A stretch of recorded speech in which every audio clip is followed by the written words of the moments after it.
నమస్తే, welcome to Suman TV. ప్రస్తుతం మనతో పాటు ఉన్నారు సీనియర్ జర్నలిస్ట్, ఫిల్మ్ క్రిటిక్ ప్రభు గారు. నమస్తే అండి. నమస్తే అమ్మా.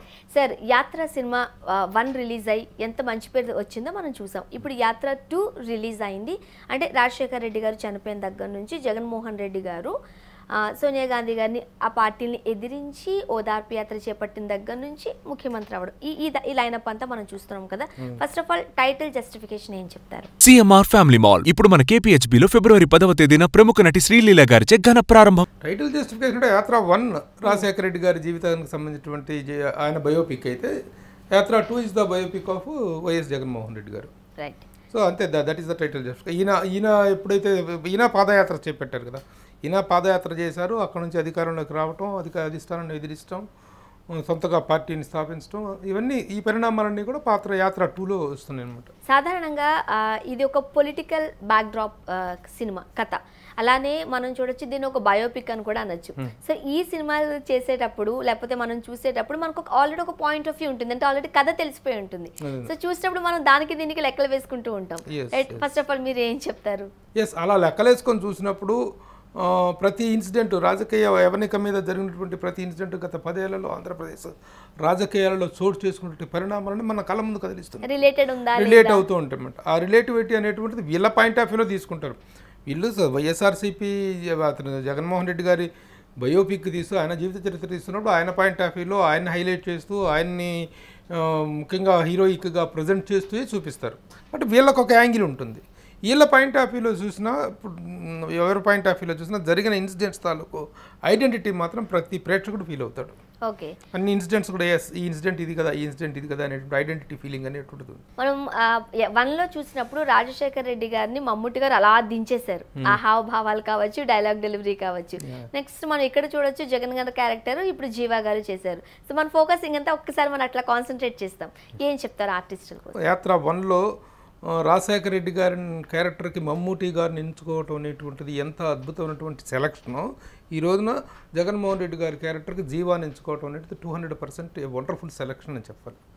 చాలా అసలు జగన్మోహన్ రెడ్డి గారి బాడీ లాంగ్వేజ్ కానీ, కరెక్ట్గా పర్సనాలిటీ కానీ, ఫిగర్ కానీ, హైట్ కానీ, ఇది కానీ, ఎక్స్ప్రెషన్స్ కానీ మొత్తం 100% సూట్ అయినటువంటి వ్యక్తి జీవా. అదినటువంటి వండర్ఫుల్ పర్ఫార్మెన్స్ ఇచ్చాడు, చాలా బాగున్నాడు. జగన్మోహన్ రెడ్డి గారి హావభావాలు కరెక్ట్గా దిగిపోయినాయి ఇందులో. యాక్షన్ కూడా మంచిగా ఉందని చెప్పి. అదే కాదు, మిగతా క్యారెక్టరైజేషన్స్ సెలక్షన్స్లో కూడా చాలా అభినందించాలి డైరెక్టర్ మహి రాఘవాని. ఎట్లాగంటే ఇప్పుడు భారతి గారి క్యారెక్టర్ కేతకి నారాయణ చేసింది, వైఎస్ గారి జగన్మోహన్ రెడ్డి గారి వైఫ్ క్యారెక్టర్.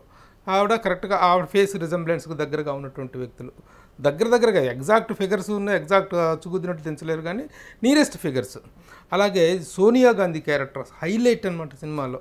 ఆ క్యారెక్టర్కి ఆవిడని సెలెక్ట్ చేసుకుంటారు. సుజేన్ బెర్నెట్ అని జర్మన్ యాక్ట్రెస్. ఆవిడ ఎంత అద్భుతంగా ఉందంటే ఆ క్యారెక్టర్ని పొట్రే చేసిన విధానం కానీ, ఆవిడని సెలెక్ట్ చేసుకున్న విధానం సూపర్. అలాగే ఇక అంటే మిగతా అన్నిటికీ మన క్యారెక్టర్స్ పలానా వాళ్ళు పలానా అని చెప్పలేం, ఈ ప్రధాన క్యారెక్టర్స్కి మాత్రమే. చంద్రబాబు నాయుడు గారి క్యారెక్టర్ ఒకటి, అక్కడ సెంటర్లోకి వస్తే సోనియా గాంధీ గారి క్యారెక్టర్, మిగతా క్యారెక్టర్స్ అన్నిటికీ కలిపి ఒక రిప్రజెంటేషన్లో పెట్టారు. కేవీపీ రామచంద్రరావు గారిని కానీ, అక్కడ ప్రతాప్ రెడ్డిని కానీ, కడపకు సంబంధించినటువంటి రాజశేఖర రెడ్డి గారి కుటుంబానికి సన్నిహితమైనటువంటి అప్పటి రాజకీయ ప్రముఖులు, వాళ్ళందరినీ కలిపి ఒక క్యారెక్టర్గా క్రియేట్ చేస్తే ఆ క్యారెక్టర్ చేసింది శుభలేఖ సుధాకర్. సో మీరు ఆ క్యారెక్టర్కి సంబంధించి, ఆ పర్సనాలిటీకి సంబంధించి అయితే మంచి మార్కులు ఇస్తారు. అలాగే అధిష్టానానికి సంబంధించిన తరకు చూసుకుంటే మనకు చాలా ఆ రోజున రాజకీయాల్లో అధిష్టానం తరపున కాంగ్రెస్ అధిష్టానంగా చక్రం తిప్పినటువంటి వ్యక్తులు మహమ్మద్ పటేల్ కానీ, గులాం నబీ ఆజాద్ కానీ, లేకపోతే చిదంబరం కానీ, వీళ్ళందరూ అక్కడ చక్రం తిప్పినట్టు వాళ్ళు. వాళ్ళకన్నిటికీ క్యారెక్టర్స్కి ఒక్కొక్క వ్యక్తిని ఫలానా వీతులు ఫలానా అని చెప్పడం కాదు కానీ ఆ క్యారెక్టర్స్ అన్నిటికీ రిప్రజెంటేటివ్స్గా సచిన్ కేడేకర్ చేశాడు. సాధారణంగా ఇప్పుడు చూడండి సార్, ఇది రాజకీయాలతో అంటే రాజకీయ నేపథ్యంలో కూడిన కథ కాబట్టి సామాన్యులకి, అతి సామాన్యులకి అసలు ఏం జరిగింది ఏంటనేది పెద్దగా అర్థం కాదు. ఇలాంటి సినిమాలు చూస్తుంటే ఓకే అట్లా జరిగి ఉండొచ్చు, లేకపోతే అలా జరిగిందేమో అని మనం అనుకుంటూ ఉంటాం. సో ఈ కథ చూస్తే అంటే యాజ్ ఏ జర్నలిస్ట్ మీరు, సో మనకు ఏం జరిగింది ఏంటనేది మీకు తెలుసు, దగ్గరగా రిలేటెడ్గా తీసారంటారా, లేకపోతే ఒక వర్గాన్ని సాటిస్ఫై చేయడం కోసం తీసారు అనుకోవచ్చా? దగ్గరగా తీసారా, అవేగా తీసారా అనేటువంటిది కాదమ్మా. ఆ తీసిన సన్నివేశాల్లో వాళ్ళ పాయింట్ ఆఫ్ వ్యూ ఉంటుంది. వీళ్ళని వైఎస్ఆర్సీపీ పక్షంగానే ఉంటుంది. తెలుగుదేశాన్ని సమర్థిస్తూ తెలుగుదేశాన్ని ఆహావోహం అంటూ చేయరు కదా, ప్రతిపక్షాన్ని కాంగ్రెస్ని ఇది చేయరు కదా. ఈ పాయింట్ ఆఫ్ వ్యూలోనే తీశారు. అయితే కొన్ని సన్నివేశాలలో జగన్ క్యారెక్టర్ తాలూకు జగన్మోహన్ రెడ్డి అనే వ్యక్తిలో ఉన్నటువంటి ఆ మొండితనము, ఆ ధైర్యము, దేనైనా కొండలైనా ఢీకొనేటువంటి ఆ నేచర్ని చాలా గొప్పగా ప్రొజెక్ట్ చేశారు అక్కడ. ఎందుకంటే రాజశేఖర రెడ్డి గారి మరణం తర్వాత ఏర్పడినటువంటి రాజకీయ పరిణామాల్లో ఎక్కడో వ్యాపారాలు చేసుకుంటూ చిన్నది ఇది చేసుకుంటూ రాజకీయాలకు దూరంగా ఉన్నటువంటి ఒక యువ నాయకుడు ఎమర్జ్ అయిన విధానాన్ని చాలా కన్విన్సింగ్గా తీయగలిగాడు. డైరెక్టర్ని చాలా అభినందించాలి, మహివి రాఘవని చాలా అభినందించాలి. ఆ తీసిన విధానంలో ఎక్కడ కూడా ఒక పొలిటికల్ వెంజియన్ సినిమా తీస్తున్నారు, రాజకీయ పరమైనటువంటి విమర్శలు, ప్రతి విమర్శలు రోతగా ప్రజెంటేషన్ ఉంటుంది. నీడు తిట్టుకోవటం, అన్నాన్ని తిట్టుకోవటం అలాంటిది లేకుండా ఒక డీసెంట్ ప్రజెంటేషన్. ప్రతిపక్షాలు కూడాను ఎవరికైతే నచ్చదో వాళ్ళు కూడాను yes the presentation is very neat, చాలా బాగుంది, గూస్ బంప్స్ వచ్చే మూమెంట్స్ చాలా ఉన్నాయి సినిమాలో. సాధారణంగా ఇప్పుడు మనం ఈ కథ చేస్తున్నప్పుడు మన బయట వాళ్ళకి ఏమనిపిస్తుందంటే ఆ రోజుల్లో అసలు ఇప్పుడు 2014 ఎన్నికల సందర్భంలో కావచ్చు, పవన్ కళ్యాణ్ గారు, చంద్రబాబు నాయుడు గారు కలిసి పొత్తులతో వెళ్ళడం కావచ్చు, పార్టీ పెట్టిన కొత్తదైనా ఓడిపోయినప్పటికీ మంచిగానే ఆ సీట్లు వచ్చాయి, ఒక బలమైన ప్రతిపక్షంగా అవతరించారు కదా. సో ఇదంతా మనం చూస్తూ ఉన్నప్పుడు అసలు చంద్రబాబు నాయుడు గారి కథ లేకపోతే పవన్ కళ్యాణ్ గారు వీళ్ళ క్యారెక్టర్లు ఎట్లా ఉన్నాయి, వీళ్ళు ఎంతవరకు ఆ క్యారెక్టర్ అంటే వాళ్ళని ఎక్కువగా చూపించలేదు. అసలు పవన్ కళ్యాణ్ ప్రసక్తే లేదు సినిమాలో, పవన్ కళ్యాణ్ ప్రసక్తే లేదు. చంద్రబాబు నాయుడు గారి క్యారెక్టర్ ద్వారా ఒక డైలాగులు అనిపిస్తాడు, నిన్నగాక మనం పుట్టిన ఒక చిన్న పార్టీతో పొత్తు కలుపుకున్నా సరే మనం ఈ మాత్రం మెజారిటీకి సౌదొప్పి కన్నులొట్టబోయినటువంటి మెజారిటీతో మాత్రమే గెలిచామను అనేటువంటి ఒక డైలాగు అనిపిస్తా అంటే అది తప్ప జనసేన ప్రస్తావన కానీ పవన్ కళ్యాణ్ ప్రస్తావన కానీ లేదు ఇందులో. లేదు. షర్మిల గారి ప్రస్తావన ఎడుతూ సొంత చెల్లెలు అన్న వదిలిన బాణం, అన్న వదిలేసిన బాణం, ఈ రెండు అనుకున్నటువంటి షర్మిల గారు ఊసే లేదు అసలు. అంటే యాక్చువల్గా మరి జగన్మోహన్ రెడ్డి గారు జైలుకి వెళ్ళినప్పుడు ఆ యాత్రను కొనసాగించింది లేకపోతే షర్మిల గారే కదా, ఆ క్యారెక్టర్ లేదు. అదే ఇవన్నీ కూడా కొంచెం అసంతృప్తికరమైనటువంటి విషయాలు. ఓకే, ఇప్పుడు చరిత్ర అనేటువంటిది తీసుకున్నప్పుడు, బయోపిక్ అనేది తీసుకున్నప్పుడు ఏ పాత్ర తాలూకు ప్రాధాన్యత ఏమిటి, ఆ రోజున జరిగినటువంటి రాజకీయ పరిణామాల్లో ఎవరో ఎలాంటి పాత్రను పోషించారనేటువంటిది ఉండాలి. కానీ వీళ్ళు వాళ్ళకు అనుకూలమైన స్థాయిలో మాత్రమే తీసుకున్నారు. ఆ తీసుకున్న కథను ఎంత ఎఫెక్టివ్గా, ఎంత ఇంట్రెస్టింగ్గా, ఎంత ఎంగేజింగ్గా ప్రజెంట్ చేశారు అనేది మాత్రమే మనం చూడాలి అనే పాయింట్ ఆఫ్ వ్యూలో కరెక్ట్గా చేశారు. అంత మాత్రమే చూడాలని కాదు, ఇంతవరకే ఇచ్చారు, ఆ ఇచ్చిందాన్ని ఎంత ఇంట్రెస్టింగ్గా చూపించారు అనేటువంటిది. మరి విజయమ్మ గారి క్యారెక్టర్ చాలా బాగుంది. విజయమ్మ ఉన్నారు త్రూ అవుట్, విజయమ్మ గారి క్యారెక్టర్ ఉంది. ఆవిడ అశ్విత అనేటువంటి యాక్టర్ చేశారు, చాలా బాగుంటారు ఆవిడ.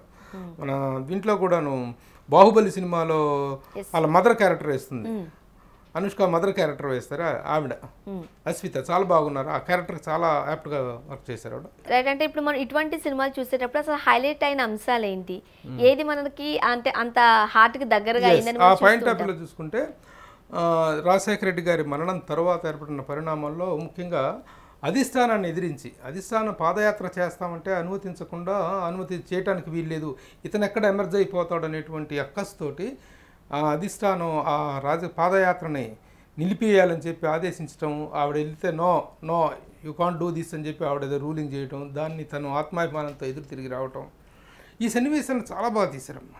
ఓకే, ఆ సన్నివేశాలు కానీ తర్వాత ఇక్కడికి వచ్చిన తర్వాత ఆ పాదయాత్ర చేస్తూ ఒక్కొక్కళ్ళ వీరిని కలుసుకుంటున్నప్పుడు ఆ సెంటిమెంటల్ ఇదిని చాలా అద్భుతంగా పిండుకున్నాడు డైరెక్టర్. ఓకే, ముఖ్యంగా ఇది ఒక పొలిటికల్ బ్యాక్డ్రాప్తోనో లేకపోతే ఒక బయోపిక్గా వచ్చినప్పటికీ అన్ని వర్గాల ప్రజలను ఆకర్షించడానికి మెయిన్ రీజన్ ఇంతకుముందు మీరు చెప్తున్నట్లు ఎవరిని తగ్గించి చూపించకపోవడమే. వాళ్ళ క్యారెక్టర్లే లేకపోయి ఉండొచ్చు, బట్ ఉన్నంతలో బాగా తీశారని చెబుతున్నారు కాబట్టి డైరెక్టర్ గారి కృషిని మనం ప్రశంసించాల్సిందే. Director the film is nothing but the director's presentation and the dialogue writer ఎవరో ప్రస్తావన లేదు కానీ dialogue writer has given a wonderful script, wonderful dialogues.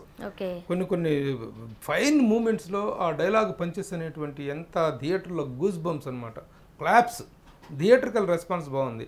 రాజకీయ పరమైనటువంటి కోణంలో కాకుండా ఒక సినిమా చూడటానికి వెళ్ళిన ఎంటర్టైనర్ మాత్రమే ఆశించి థియేటర్కి వెళ్ళే ప్రేక్షకుడు త్రూఅవుట్ ఎంగేజ్ అయ్యేటువంటి కంటెంట్ మాత్రం ఉంది. సాధారణంగా కమర్షియల్ సినిమాలకి ఎక్కువ బడ్జెట్ పెడుతూ ఉంటారు, ఇటువంటి బయోపిక్స్కి కాస్త ఆచితూచి అడుగులేస్తూ ఉంటారు. బట్ ఇక్కడ ప్రొడ్యూసర్స్ 40 కోట్ల వరకు పెట్టారని కూడా మనకు తెలుస్తోంది. ఆ ప్రొడ్యూసర్స్ కోసం ఏం చెప్తారు? 3 Autumn Leaves and we celluloid, Shiva Meka అనే వాళ్ళు సంయుక్తంగా నిర్మించినటువంటి సినిమా. Production values are really good. కొన్ని షార్ట్స్ ఒరిజినల్ షార్ట్స్ తీసుకొని వాటిని మ్యాచ్ చేసిన విధానం కానీ వీళ్ళు తీసుకొని, ఎందుకంటే ఏ ఫ్రేమ్ చూసినా వేల మంది జనం, జూనియర్ ఆర్టిస్టులు, వీళ్ళతో సినిమా చేయాల్సినటువంటి సందర్భం అది. దాన్ని ఎంత చక్కగా వాడుకున్నారు, జనాల్ని అంత హెవీ బడ్జెట్ ఇదిని కూడా చాలా అవలీలగా ఖర్చు పెట్టి తీశారు. Making values are very good. And ముఖ్యంగా ఇటువంటి సినిమాలకి బీజిఎం చాలా గట్టి పట్టిస్తూ ఉంటుంది సో ఒక్కొక్క సందర్భంలో. సో మ్యూజిక్ కోసం ఏం చెప్తారు? Music is given by Santosh Narayan. చాలా మంచి మ్యూజిక్. కేవలం బ్యాక్గ్రౌండ్ స్కోర్లో ఒక్కొక్క గూస్ బమ్ మూమెంట్లో ఉన్నప్పుడు దానికి తగినటువంటి ఒక బ్యాంకింగ్ ఇది ఇవ్వాలి, మ్యూజిక్ బ్యాంక్స్ ఇవ్వాలి. చాలా మంచి మ్యూజిక్ ఇచ్చారు తను ఆ బీజిఎం వరకు, ఆర్ఆర్ వరకు సంబంధించినంత వరకు. అంతేకాకుండా సాంగ్స్, ఓదార్పు యాత్ర అప్పుడు కానీ, రాజశేఖర రెడ్డి గారు చనిపోయారనుకున్నప్పుడు వార్త వచ్చినప్పుడు, ఆ అంతిమ యాత్ర చేస్తున్నప్పుడు ఆ పాట బ్యాక్గ్రౌండ్ సాంగ్స్ కానీ చాలా చాలా బాగున్నాయి. సార్ సాధారణంగా ఎంత కాదనుకున్నా ఏపీలో ఒక 2-3 నెలల్లో మనం ఎన్నికలు చూస్తున్నాం. ఈ టైంలో సినిమా రిలీజ్ అయింది కాబట్టి ఓట్లను కొల్లగొట్టడానికి, లేకపోతే ఈ ఓట్ల కోసం ఇటువంటి సినిమాలు వస్తూ ఉంటే రిలీజ్ చేస్తూ ఉంటాం అంటారు కాబట్టి అలా ఏ విధంగా ఉపయోగపడే సినిమా అనుకోవచ్చా? అలా చూడొచ్చు. అలా గ్యారంటీగా వైఎస్ఆర్సీపీకి ఫ్లెచ్ అయ్యేటువంటి సినిమా ఇది. ఎందుకంటే చూసిన చాలామందికి కూడాను ఆ జగన్మోహన్ రెడ్డి క్యారెక్టరైజేషన్, బౌండ్ చేసిన విధానం, ప్రజెంట్ చేసిన విధానం అది చాలా బాగా నచ్చుతుంది. ఇప్పుడు మనకి ఎలాంటి రిట్రిబ్యూషన్స్ ఉండవు. ఒక సినిమా రివ్యూర్, నేను రివ్యూని మాత్రం రివ్యూగానే మాత్రం చెప్తాను. ఆ క్యారెక్టర్ ఏంటి, ఆ క్యారెక్టరైజేషన్ ఏంటి, దాన్ని మలిసిన తీరేంటి, అభినయించిన తీరేంటి, ఇవన్నీ కూడాను ఒక సినిమాటిక్ యాంగిల్లో చూస్తే ఒక ఎంగేజ్ చేసినటువంటి ఫుల్ టైమ్ ఎంగేజ్ చేసినటువంటి సినిమాగా మాత్రమే మనం అనిపిస్తుంది తప్ప ఆ పొలిటికల్ మోటివేషన్స్, పొలిటికల్ రిజల్ట్స్, దాని మీద వచ్చేటువంటి సానుభూతి ఇవన్నీ ఎంతవరకు అది మనకు అనవసరం. It has given very good film. ఇప్పుడు చంద్రబాబు నాయుడు గారికి సంబంధించి ఒక డైలాగ్ ఉంది అన్నారంటే ఇక లోకేష్ గారి పాత్ర ఎంతవరకు ఉంటుంది అనేది అర్థం. లోకేష్ పాత్ర ఉంటుంది, కుర్చీలో సోఫాలో తండ్రి వెనకాల కూర్చొని ఒక డైలాగ్లో మాత్రం కనిపిస్తాం. ఎవరు తమకు అవసరం లేని పాత్రలు ఏవి పెట్టుకోలేదు. Only elevating the character of Jaganmohan Reddy and తన ఫ్యామిలీ వీళ్ళతో తప్ప మిగతా క్యారెక్టర్స్ ఆ కథా గమనానికి అవసరం లేదనుకున్న క్యారెక్టర్స్ అన్నింటినీ వాళ్ళు కట్ చేసుకున్నారు. కొన్ని క్యారెక్టర్స్కి ఒక 5-6 క్యారెక్టర్స్ కలిపి ఒక క్యారెక్టర్, అంటే సుబ్బలేఖ సుధాకర్ లాంటి క్యారెక్టరు, సచిన్ కేడేకర్ క్యారెక్టరు, అవి. సో ఇక్కడ మనం చూడొచ్చు ఓన్లీ పాయింట్ ఆఫ్ వ్యూలో జగన్మోహన్ రెడ్డి గారిదే కనిపిస్తుంది కాబట్టి ఆయనే హైలైట్ చేసుకుంటే ఇతరులను ఎవరిని ఇబ్బంది పెట్టేగా లేదు కాబట్టి. బయోపిక్ ఆఫ్ పొలిటీషియన్ అనేటువంటి దాన్ని ఇంత నీట్గా తీయటం అనేటువంటిది చాలా కష్టం. అందులో ఇలాంటి ఒక సాఫ్ జర్నీ కాదు జగన్మోహన్ రెడ్డి గారిది. యాజ్ ఎ చీఫ్ మినిస్టర్గా ఒక చిన్న నాయకుడి దగ్గర నుంచి స్టార్ట్ అయ్యి ఒక చీఫ్ మినిస్టర్ స్థాయికి ఎదిగినటువంటి దీంట్లో ఎన్నెన్నో ఉన్నాయి. అలాంటి హార్డ్షిప్స్ అన్నింటినీ దాటుకొచ్చినటువంటి ఒక క్యారెక్టర్లో ఉన్న మొండితనాన్ని, ఆ పట్టుదలని, ఆ స్పిరిట్ని ఎంత బాగా క్యాచ్ చేయాలో అంత బాగా క్యాచ్ చేశారు director. So that is the film. మీరైతే రేటింగ్ ఎంత ఇస్తారు? నేను రేటింగ్లు అంటూ చెప్పను కదా, నాకు ఇన్ని మార్కులు అంటూ నేను చెప్పను కానీ it is a good film. General ఇంట్రెస్ట్తో చూసినా, ఎంటర్టైన్మెంట్ పాయింట్ ఆఫ్ వ్యూ ఇంట్రెస్ట్తో చూసినా సరే it is an entertaining film, engaging film. సాధారణంగా మనం పొలిటికల్ బ్యాక్ డ్రాప్లో చాలా సినిమాలు చూస్తూ ఉంటాం. ఈ సినిమాను కూడా అట్లానే చూసి వెళ్ళామంటే మనం ఖచ్చితంగా 100% సాటిస్ఫై అవుతాం. ఆ పొలిటికల్ తాలూకు ఇది ఏర్పడుతుంది, ఆ ఇంట్రెస్ట్ సాటిస్ఫై అవుతుంది. అట్ ద సేమ్ టైం ఒక ఎంగేజ్డ్ ఫిలిం చూసాం, ఎంటర్టైన్ అయ్యాం అనేటువంటిది ఏర్పడుతుంది. Thank you so much sir. యాత్ర 2 మూవీ రివ్యూ అందించారు. Thank you very much. Okay అమ్మా, నమస్తే.